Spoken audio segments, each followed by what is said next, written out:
In the fading light of a dying empire, two worlds stood on a collision course. To the west, an ancient titan, tired, fractured, yet still clinging to the last glimmers of Rome's immortal legacy. To the east, a rising force, disciplined, fearless, and driven by a vision that would reshape history. Their clash would not be a single battle, nor a simple rivalry. It would be a 600-year struggle, a long, grinding confrontation between Byzantium and the Ottomans. A war that began with wandering warriors on the edge of Anatolia and ended with the fall of an empire that had endured for over 1,000 years. For centuries, historians have asked the same question. How did a nomadic tribe from the steppes rise to defeat the last remnant of Rome? And equally important, why did Byzantium, once the master of the Mediterranean world, fail to stop them? To answer that, we must return far earlier than the walls of Constantinople, far earlier than Mehmet the Conqueror, or the Great Siege of 1453. This story begins in an age of uncertainty, a time when the Byzantine Empire, though still magnificent, was slowly bleeding from within. By the 11th century, Byzantium was a shadow of what it had once been. It still had the shimmering crown of Constantinople. It still claimed to be the continuation of Rome. But beneath the gold, cracks were spreading. Internal power struggles, civil wars, corruption, a shrinking treasury, and a military that no longer resembled the disciplined machine that defended the empire for centuries. The Byzantine emperors fought not only foreign enemies, but their own generals, their own nobles, their own people. Every year, the borders shrank. Every decade, the empire grew weaker. And then, the moment that changed everything. From the far reaches of Central Asia, the Seljuk Turks swept westward.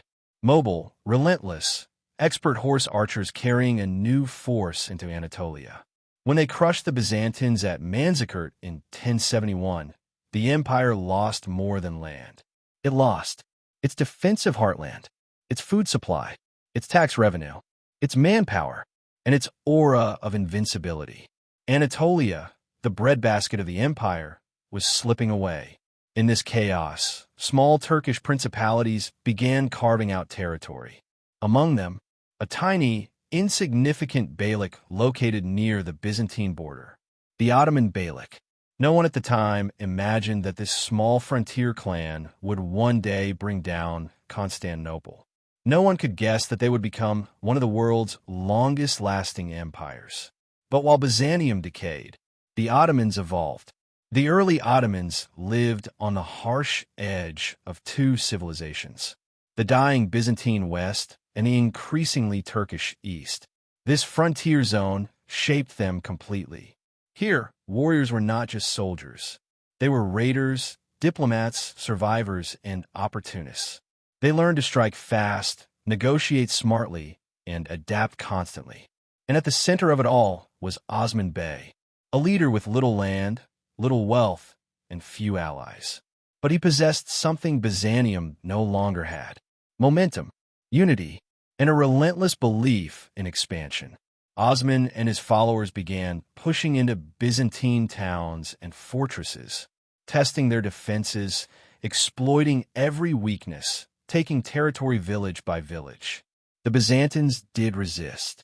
They fought back when they could, but their armies were scattered, disorganized, and sometimes more loyal to internal factions than to the emperor. Thus began the first phase of the 600-year war, a slow but unstoppable shift of power. A fading empire defending ancient walls against a rising state hungry for its first real victories. And so the question that echoes through history emerges. Could Byzantium have stopped the Ottomans when they were still small enough to crush? The answer is far more complex than it seems. Because while the Ottomans grew stronger every year, Byzantium faced new enemies, new crises, and betrayals from both outside and within. Problems that would shape every battle that followed. After the shock of Manzikert and the slow decay of Byzantium, a small principality emerged on the fringe of Anatolia, the Ottoman Beylik, a tiny state, unknown to most, yet destined to shape centuries of history. At its helm stood Osman Bey, a man of vision, courage, and ruthless determination. Though his territory was small, Osman understood a simple truth. Weak empires crumble from within, and even the mightiest walls can fall if the defenders are divided. He began with border raids and testing the Byzantine response. Villages were captured, fortresses probed, and the empire's attention was pulled in multiple directions. Byzantine generals dismissed him at first, assuming he was just another local warlord. But Osman was more than that. He was a strategist. Early victories and the first signs of a rising power. The first major Ottoman victory came at Koyunhisar in 1302. It was small in scale, but monumental in message. Osman's forces, disciplined and united, defeated a larger Byzantine contingent. From that moment, the Ottomans were no longer a minor threat. They were a rising force, gathering momentum. Osman's raids also had a psychological impact. Villagers fled the countryside. Towns fortified hastily. Byzantine commanders grew wary of each movement. Every victory expanded Ottoman territory and influence, not just through conquest, but through fear and strategy. Orhan Gazi, expansion and transformation. After Osman's death, Orhan Gazi assumed control. Unlike his father, Orhan focused on turning the Beylik into a real state, rather than merely a warband. Major achievements included capture of Bursa, 1326, establishing a first permanent Ottoman capital. Siege of Iznik, 1331, and Izmit, 1337, consolidating control over Anatolia. Creation of a regular army, the early Janissaries. Establishment of administrative systems to manage the conquered lands. With Orhan, the Ottomans transformed from a frontier tribe into an emerging empire. Every town captured weakened Byzantium and expanded Ottoman influence across northwestern Anatolia. Byzantine weaknesses exploited. The Byzantines were no strangers to war, but internal division plagued them. Civil wars, rival factions, and noble disputes prevented them from mounting a coordinated defense. While the empire had the walls of Constantinople and centuries of military tradition, it lacked unity among generals, a coherent response to the fast-moving Ottomans, financial resources to sustain long campaigns. Osman and Orhan capitalized on every weakness. Every siege, raid, and negotiated surrender chipped away at Byzantine power. The Battle of Pelekanon, the last stand of the Byzantines in Anatolia. In 1329, Byzantine Emperor Andronikos III personally led an army against Orhan's forces. They met at Pelekanon, the first significant clash between the new Ottoman state and the empire in Anatolia. Despite the emperor's presence, the Byzantines were defeated. It marked the beginning of the end of Byzantine dominance in Asia Minor. From that day on, Byzantium could no longer project power into Anatolia.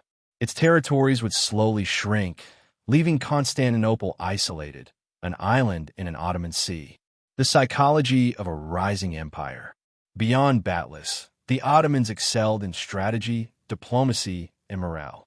They offered protection to local populations in exchange for loyalty, built bridges between ethnic and religious groups, and established a culture of disciplined obedience.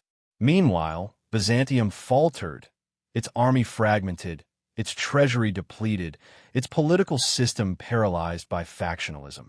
This contrast, Ottoman unity versus Byzantine division, was the true secret to their rising power. It wasn't merely weapons or numbers. It was cohesion, vision, and relentless momentum. By the mid-14th century, the Ottoman Beylik had grown from a small border principality into a regional power. Anatolia was largely under Ottoman influence, while Byzantium struggled to defend its remaining territory. And yet the story was far from over. Europe lay ahead, and the real challenge, the crossing into Rumeli, the Balkans, and ultimately Constantinople, was still to come. The stage was set for the next act in this 600-year saga.